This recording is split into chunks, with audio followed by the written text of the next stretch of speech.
Hi everyone, welcome back to the Living with Margins podcast. I am Christine Wood and I am delighted that you are back.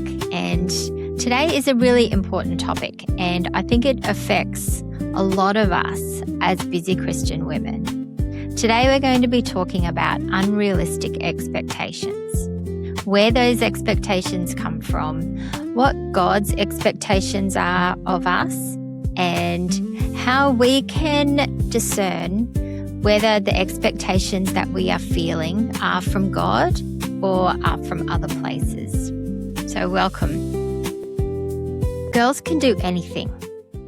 And we are so blessed to live in a country and in a generation where there are so many opportunities that are now available to women and girls.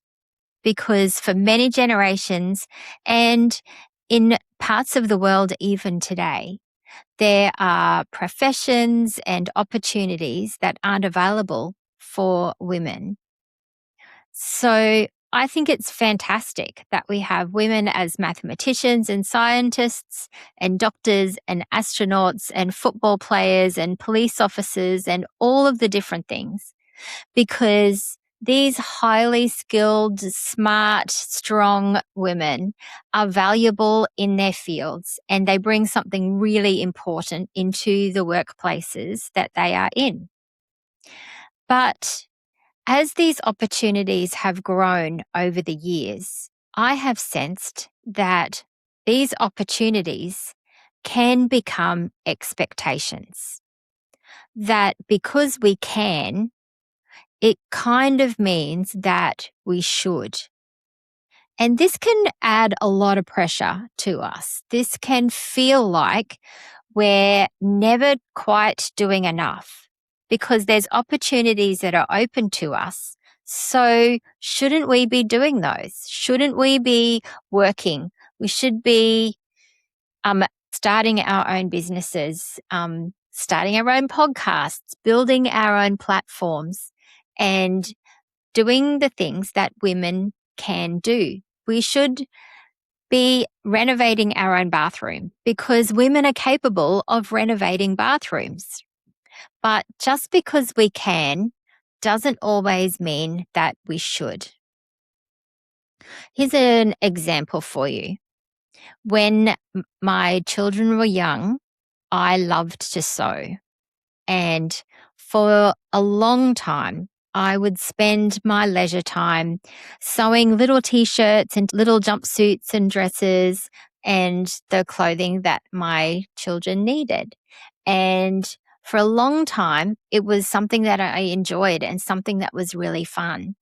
But after a while, when I had 3 little ones in tow or underfoot, and I was struggling just to keep up with the regular food and laundry and keeping house and caring for my children, that the sewing that I loved just became not so fun anymore.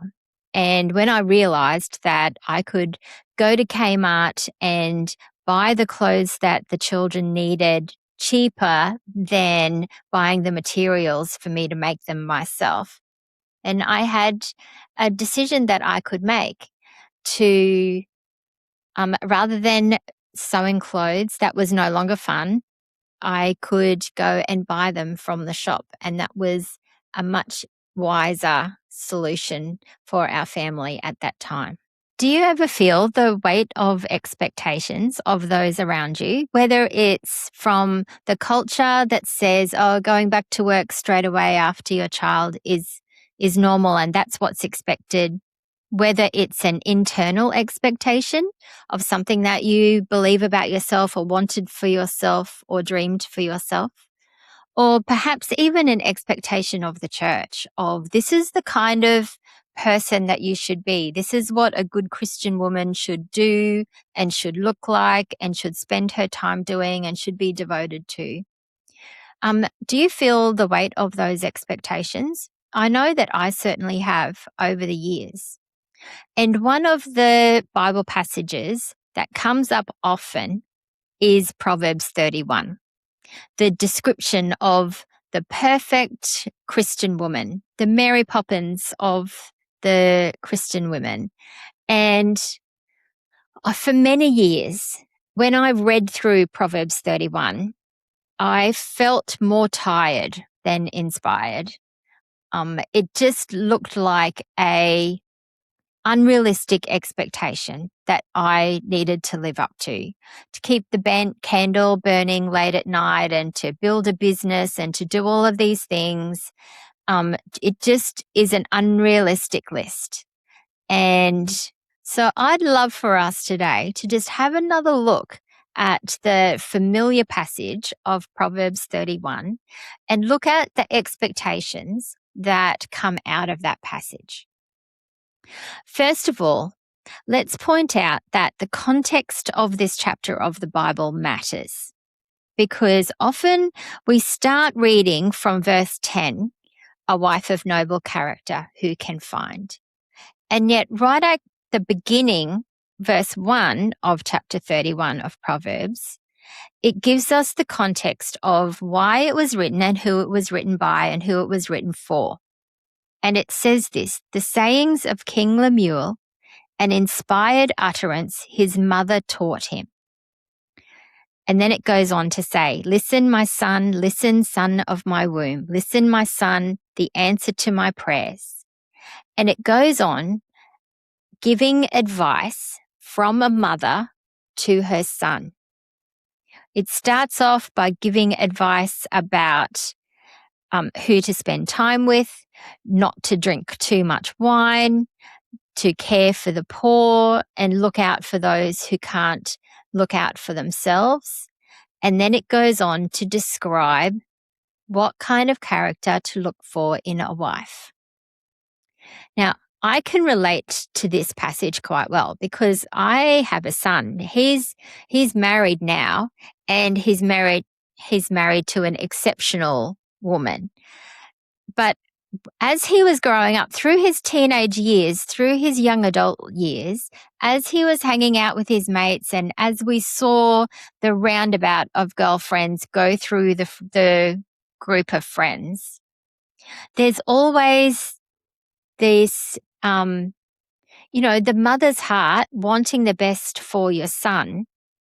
You want to constantly say to your son, this is the kind of character that you need to look for when you're looking for a wife, because it makes a huge difference in your life, the kind of person that you marry. So you need to marry someone of godly character, someone that works hard, someone who is kind, somebody who is wise, all of the character traits that we see described in the Proverbs 31 poem.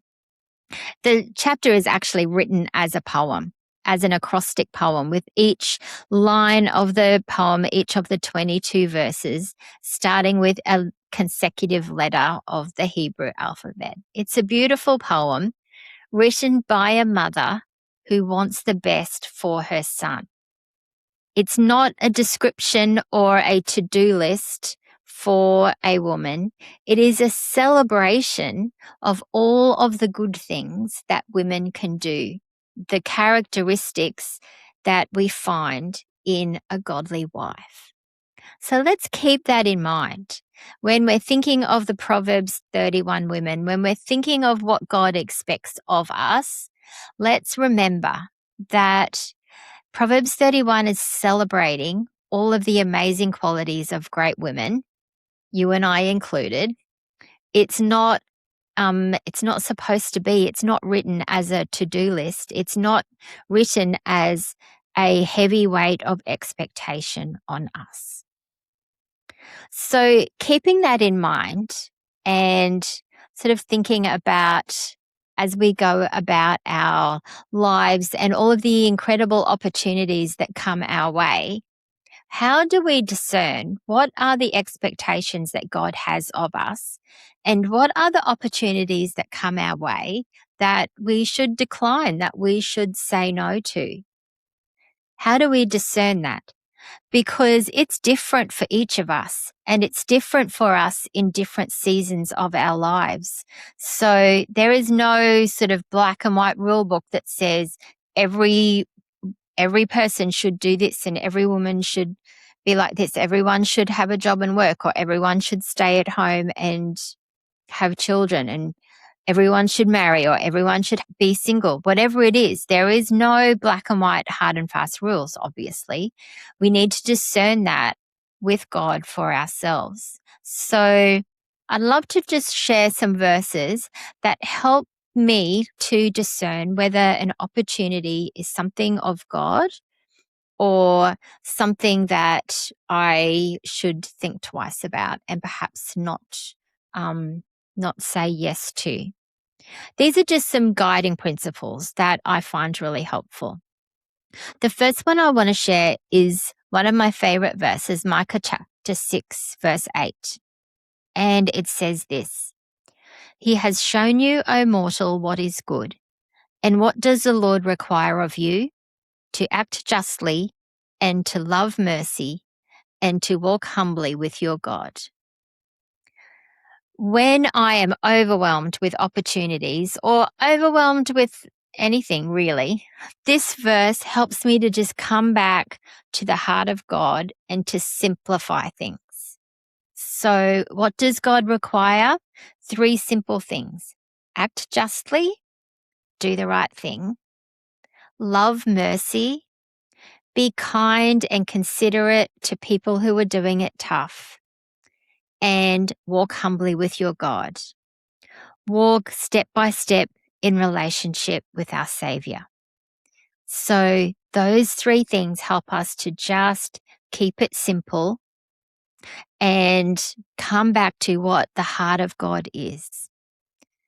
The second verse that is a great guiding principle is Ephesians chapter 2, verse 10. And it says, "For we are God's handiwork, created in Christ Jesus to do good works, which God prepared in advance for us to do." We all have good works to do. So we should be doing those good things. Whatever our capacity is, whatever opportunities we have in front of us, whatever God has called us to that no one else can do, we need to get busy and do those things to the very best of our ability, to the glory of God. So what are the things that only you can do? What are the things that God has prepared for you to do? If you are married, then you're the only wife your husband can have. If you have children, you're the only mother that those children will know. And so starting with the things that only you can do, the things that are unique to you, those things need to be on the top of our priority list. And thirdly, Luke chapter 10, verse 27 says, "Love the Lord your God with all your heart and with all your soul and with all your strength and with all your mind, and love your neighbor as yourself." Jesus was being asked by a teacher of the law, what are the most important things? Out of all of the rules that are in the law, what are the most important? What does it boil down to? And that was Jesus' answer: to love God with everything we have and to love our neighbor as ourselves. Love is the key. And that is a great determiner as we think about the expectations that are available to us. Do these things help us to love God better? Do these things help us to love others better? If yes, then we need to pursue them. But if no, then we need to really think about whether that's something that God has called us to and whether we need to devote our time and energy to that. When it comes down to the bottom line, if the expectations that we are feeling feel heavy on us, particularly if it's for a long period of time, like not just a short season of heavy expectations, but over a long period of time, if the things we're signing up for, the life that we are saying yes to, feels heavy, then it's probably not the expectations that God has for us. Because remember, his yoke is easy and his burden is light. So if we're saying yes to things that feel heavy, like sewing clothes for our children that we can purchase cheaper, if it feels heavy, then God is probably not in it. I hope that that's an encouragement for you. I hope that you can look at the opportunities that come along when they call out for more volunteers to help in kids ministry, or more volunteers to help with cooking cupcakes to raise money for missionaries, or a promotion at work, or renovating the bathroom, or whatever it might be. As the opportunities come up, we can be discerning and we can learn to say no to things, because God doesn't expect us to live weary and burdened lives. His yoke is easy and his burden is light. Next week, we are going to be looking at the burden of worry, which is so common and something that I have struggled with so much over the years. So I hope that you might join in for that. We are going through chapter by chapter of the book that I wrote, The Burdens We Carry, How to Live Freely and Lightly in a Weary and Burdened World. The book is available from Amazon and other booksellers, so make sure you grab a copy if you're interested in finding out more. If you're liking the content of this channel, then please subscribe and tell your friends about it. I would love for the channel to grow and for us to build a community of women who trust God more fully. Thanks very much for joining. I hope you have a great week. God bless. Bye-bye.